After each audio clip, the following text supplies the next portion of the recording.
Well, hello and welcome to The Moment. You're watching The Moment and hopefully you can be in the moment a little bit more with our daily invitation and space holding to bring you into the momentary awareness. Is that a good way of putting it, Mrs. M? We're going to keep practicing this. I would say so. I mean, we have just been practicing in the moment with our guest of our previous show, Vinny M Grant, who is just so happened he's going to be our guest today as well, because we had such a great conversation with him that we wanted to keep going. Back by popular demand. Here he is, Vinny M Grant, to give him his full title. Vinny, welcome back to the show.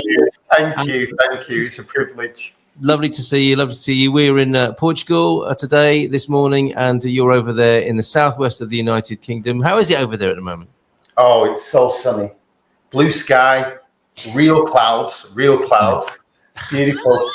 The birds are singing in an English country garden. Yeah, lovely blackbirds song that I heard in the last episode. And wood pigeons. This sounds wonderful over there. Sounds like the classic British countryside from where we came.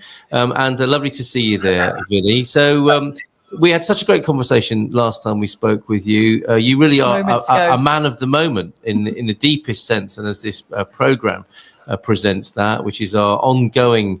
And it is ongoing, isn't it? Because you can't just fix it once and for all. Being in the moment is an act of will and momentary choice, isn't it? And I would say you're a master of that. So it's great to have you back again. And we wanted to get you back because we squeezed the end of the show when we asked people how they help other people. And it was a bit unfair to you to just give you 30 seconds or whatever it was to say how you do that. So it'll be great to expand on that a little bit more. If we could backtrack a little bit, just so that people get to know who you are if they haven't met you. Just briefly, what does being in the moment mean to you? Being receptive to what is occurring in real time. Yes. Right. Okay. And I really love that.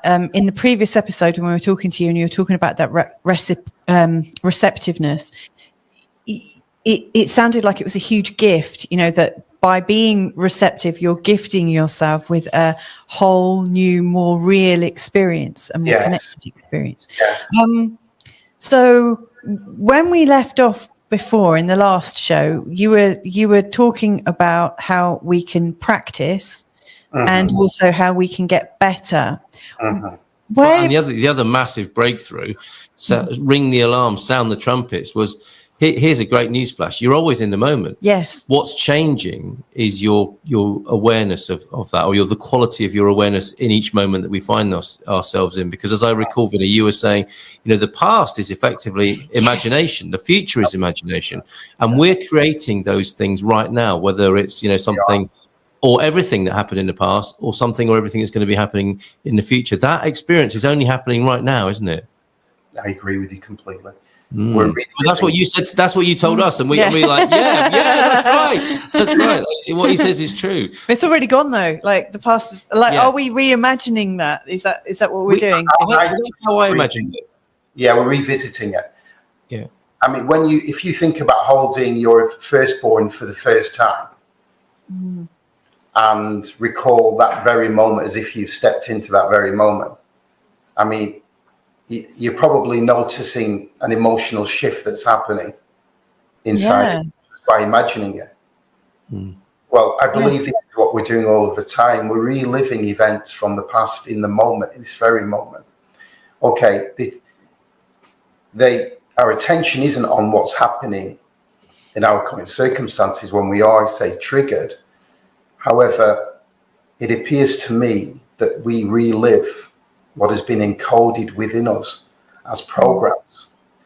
And we relive the emotion of all of that and the memories of that and the thoughts of that and relive the beliefs that were formed at the time we had those experiences.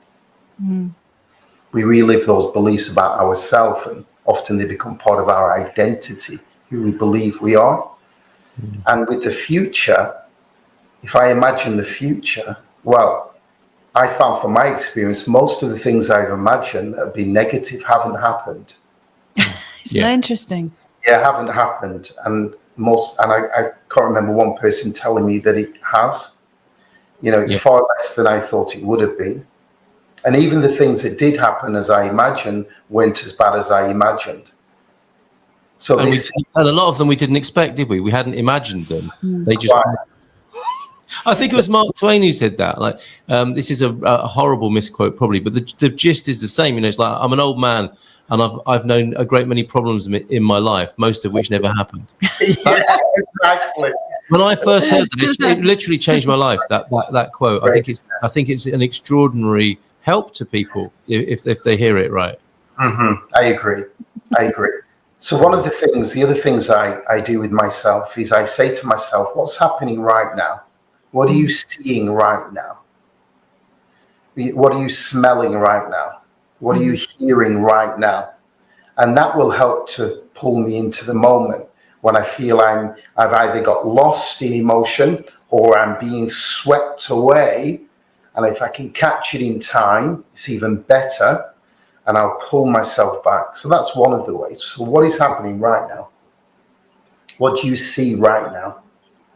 And it's very different to what I'm imagining in my head, because that isn't happening right now outside.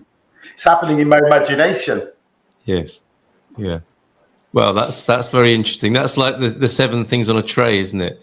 You know, life is actually like that. You know, that What do you mean the party game? You know, there are 7 things on a tray, and someone covers it up with a cloth, and then they take one away, and you've got to imagine what's not there.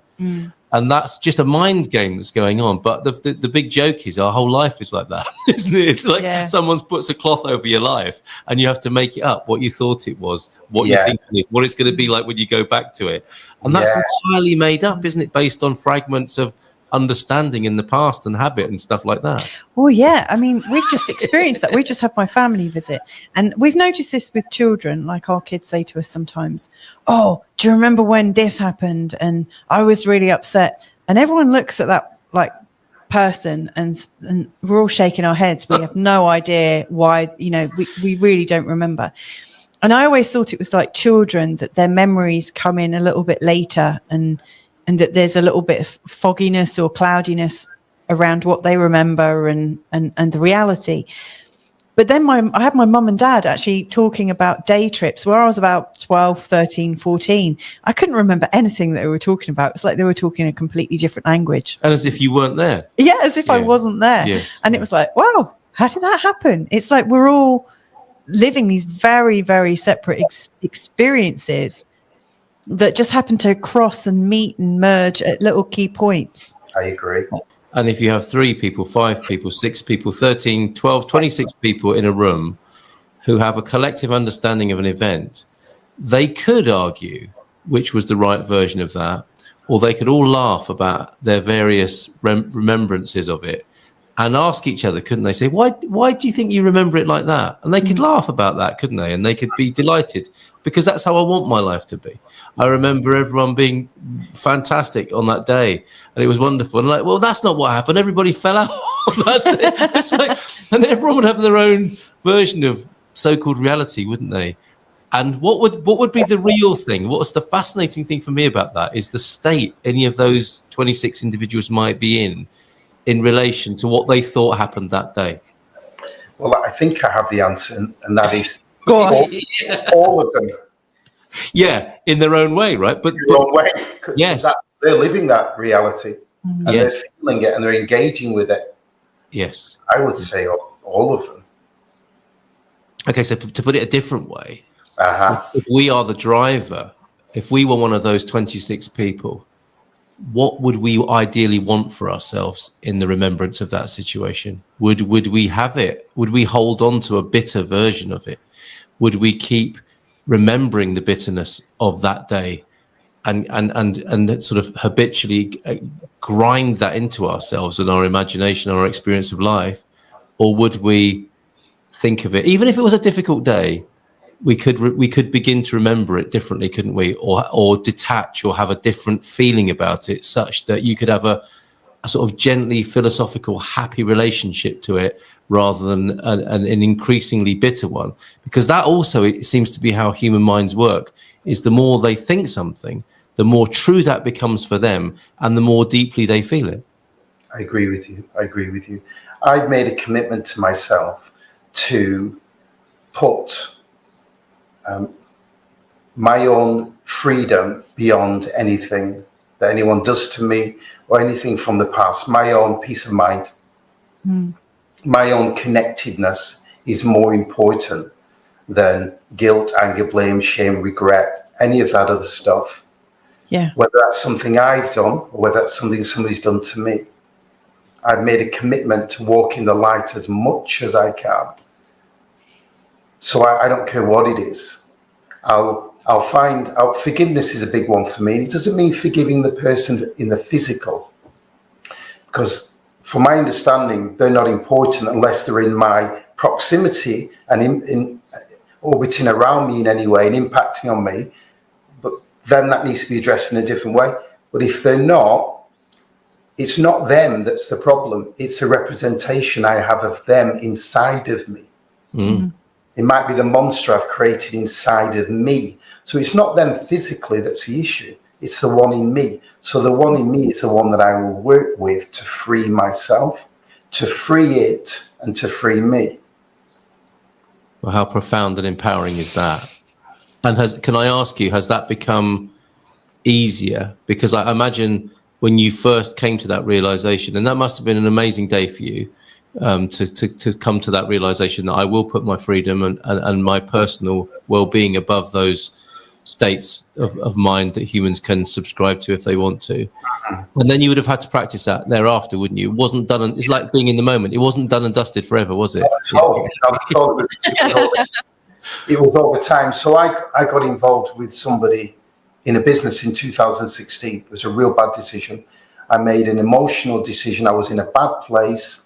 I invited somebody into my world that I didn't vet. I didn't even really look at the pedigree, in terms of the work they've done in the past. I made an emotional decision and I paid the price for it. I paid the price for it.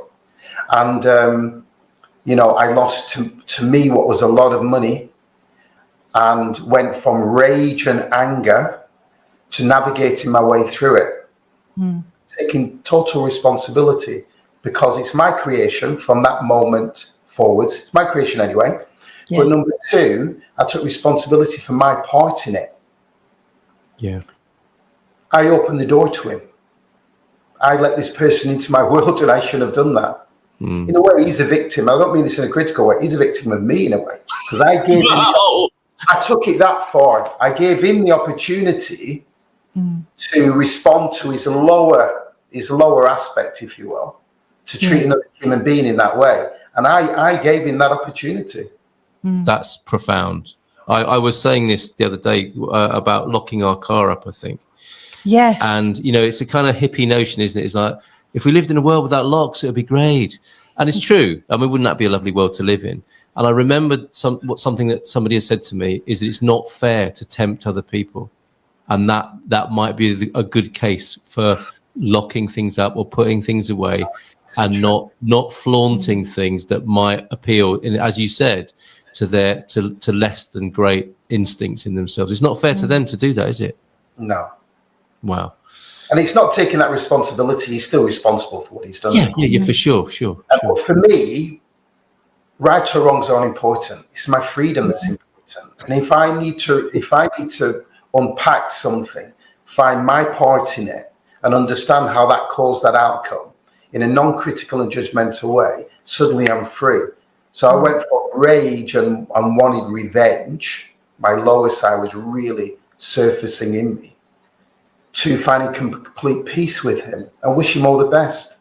Wow. I feel sorry for him because that's the way he lives. How disconnected must he be from himself and his humanity to treat human beings in that way? I feel sorry for him. But in reaching that place, I achieved my most important goal, which was freedom. Illusions from the past it's all programming. I didn't know he conned me because I recreated it in myself as an experience, and I focused my attention on it, and that regenerated all of that old emotion around and around, internal dialogue, thought patterns, beliefs, all that stuff running, because it all unpacked every time I was triggered. It's all an illusion, and I don't want to be trapped. I don't want to trap myself in a maze of my own thinking, my own creation. I want to be walking in the light, feeling connected to source. Well, what a wonderful and profound particular example. Do you find on a more general level that your practice is making that easier for you as you as the illusion of time passes? Yeah, I believe age brings a maturity with it and a deeper understanding. I'm 58 this year, a deeper understanding. And I think as we overcome these challenges in life, we develop these higher qualities. I've certainly developed a lot of compassion and kindness, which has enabled me to deepen my work. There's a number of qualities I've noticed that have developed in me to quite a high level compared to what they were before, as a consequence of overcoming all my stuff. Yeah. So approaching things like mindfulness, I'm in a much better place to do that because I'm more accepting of myself. I'm less critical and judgmental of myself.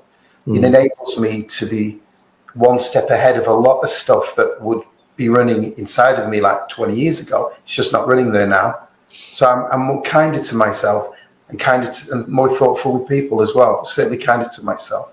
Very nice. And if you do see it running, you've got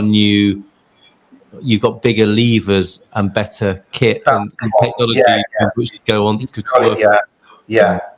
But what I aim to do is not judge myself when I'm doing it. Yeah. Not to judge myself. Yeah. Because I found that locks me into patterns. It locks people into patterns more. The more hard they are on themselves, the more they lock into that which they are focused on as being the issue. They just lock themselves into it. So, for example, in my work, often people will have, some people call them entities, thought forms, but they're literally a consciousness that exists within the psyche of the individual that presents itself. And often they're quite sneaky and they can take different forms, and they're not, they're quite hideous looking, some of them. They're connected to thought patterns and very negative, dark thinking. And the way I approach those is with real kindness and understanding and compassion. So I have my clients saying certain words to them, and it's all high vibration. It's all very understanding and accepting, and they just melt. It's like they take on a different form. They sit down, might burst into tears, maybe turn into light. These are thought forms that have a vibration, a frequency, and that energy frequency of the thought form literally transmutes into a higher frequency, and it takes on a different consciousness. And they go to the light. Often they stay and perform a completely different role for the person as a guide or as a helper, and that's approaching in a very kind and loving way. Because that high vibration will raise a vibration of anything else around it in terms of thoughts, will raise any other thought vibration higher. So that answers the question about how you help other people quite quite profoundly by the sound of it. I mean, what I really like about that, Vinny, is your mentioning of how it's getting easier as you're getting older, that you've got a different perspective, a more expanded perspective. But what I'm really hearing is the kindness and the compassion that you now give to yourself much more freely than you did maybe 10 years ago or 20 years ago. Yeah. And if you take it back to the resetting sort of meditation, the process you put us through at the start, that we all chose to go into, you use that voice that sounded very sort of grandparently, very fatherly or motherly, like very parental, that's okay, you're okay, well done, Yes. And and I noticed that when we hear those things and we're able to really feel that we're supported, really feel that we're heard, miracles can happen. And so my interpretation of what you shared is that these entities or thought forms also have a consciousness that when they feel supported to be themselves or loved or viewed with a sense of eternal respect, that they can transform as well. I agree with you. They're a product of separation. They're a product of separation, because when a person's mind is in that place of guilt, anger, blame, shame, regret, revenge, all of that, that is separation from who we naturally are. We've been swept away completely. Some would say separation from source as well, but certainly separation from who we are. So the thought form itself takes on an identity that reflects that. That separation and that darkness, it takes on an image that represents that. And it connects to what you were talking about, I think, Vinny, with everything wants freedom. Absolutely. Doesn't it? And there's an incredible sort of paradox that if all were free, we would all be connected, if you see what I mean. We would be united in our freedom, wouldn't we? Because there wouldn't be a negative charge or connection or underminement of each other. We would all be free in our own right. And I don't just mean humans. I mean, all energies. If all energies were free to be what they truly were, that would almost be like everything in its right place, wouldn't it? That'd be cosmic order, if you like. And that's what we're all seeking, isn't it? That's what we're all programmed to be. Even if we don't know it, to me, that's the sense. Before I knew it, I'll own it. Before I knew that's what I wanted, I felt that's what I needed. But I couldn't put my finger on it. I agree. And, I don't think here on this physical plane, and I know this is leading a conversation in a different direction. I don't know. Yeah. I think we're passing through here, and there's a lot of people that aren't ready at this moment to engage on that level, but will be in the future. And I don't know if we're going to. The way I look at it is for myself, really, only. Because I know that energy is emanating out into the field and impacting on everyone. So anyone in my orbit will have, when I'm plugged in, when I'm present, just like anybody else, will have a positive ripple effect that will affect their thinking and how they feel. So they have a shift in their chemistry. And that ripple continues and continues, and so does the inverse. But I would like to think that we could all just expand into that place. Wouldn't it be amazing? But I don't think this realm is solely about that. I think we're all playing parts for one another, and some of those parts are very painful. Yeah. Some of those parts are very dark, and they've got a job to do. I can see that. Yeah. The abuse and everything that I went through as a child and found my way out of all of that and rediscovering that which I lost, which I think is part of the purpose. What we lose in our childhood, we have the opportunity to find as we progress along our path. You make an amazing point, or not really a point, but like you're sharing something really profound there, as you have done in both of our shows, and then it's beckoning a third. It's like he's done it again. He's taken us to a cliffhanger moment where we need to invite him back to do another show with us. Well, yeah, we've got another few minutes. We can go for another 5 minutes. Oh, okay. So there you go, Vinny. We've got. I'm so close to solving everything. 5 minutes more should do it, right? Yeah. But some people aren't here to do that.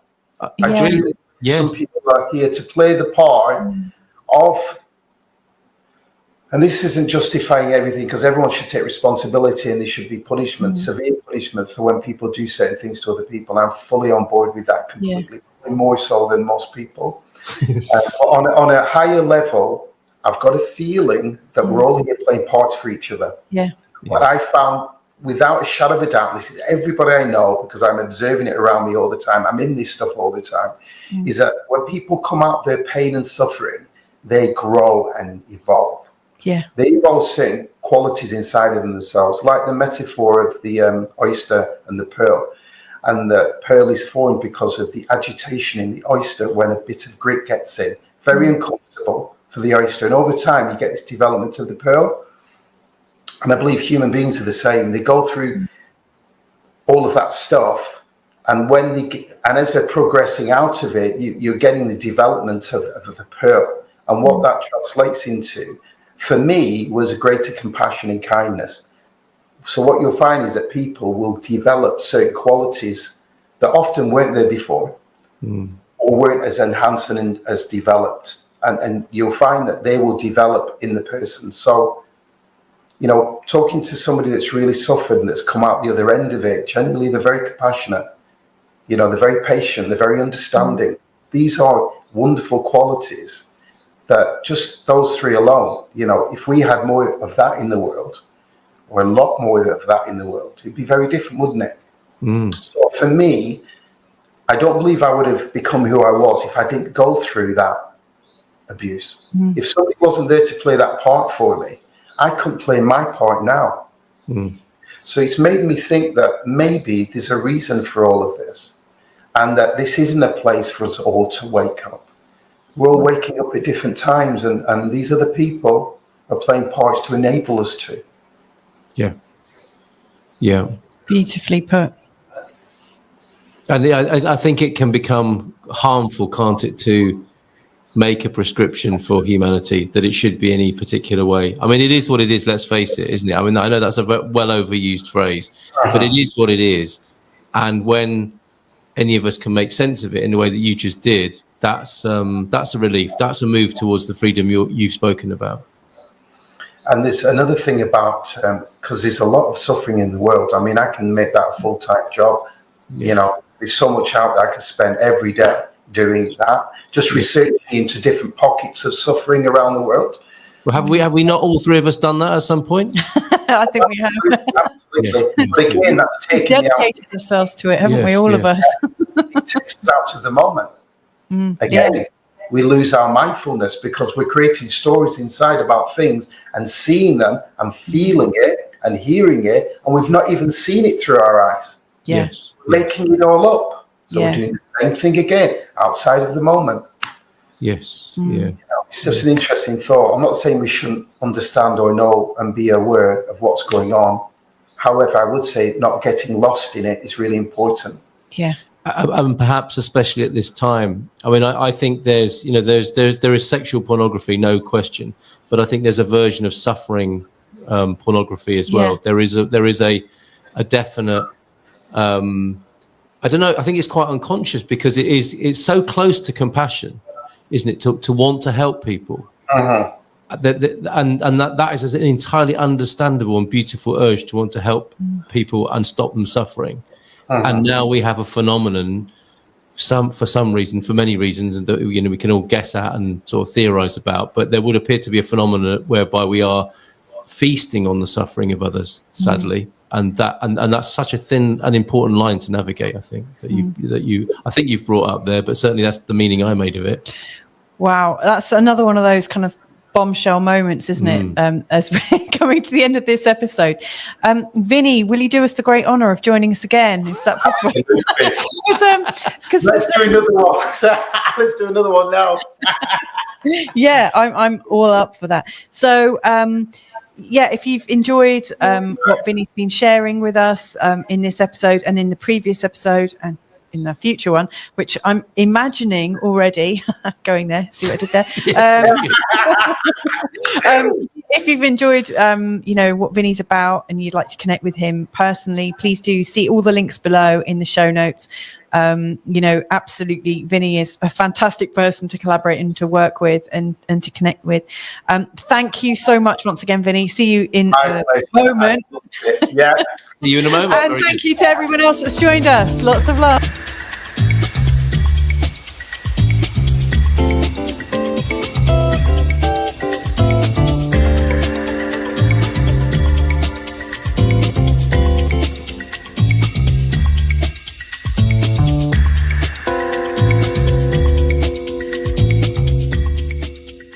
Need a daily reset? Join us, Carl and Louisa Munson, for The Moment, your space to pause, reflect and recharge. Live every weekday, we dive into consciousness, chat with fascinating guests and share real techniques to help you relax and step into your best self. So come join the conversation because the present moment is where the magic happens.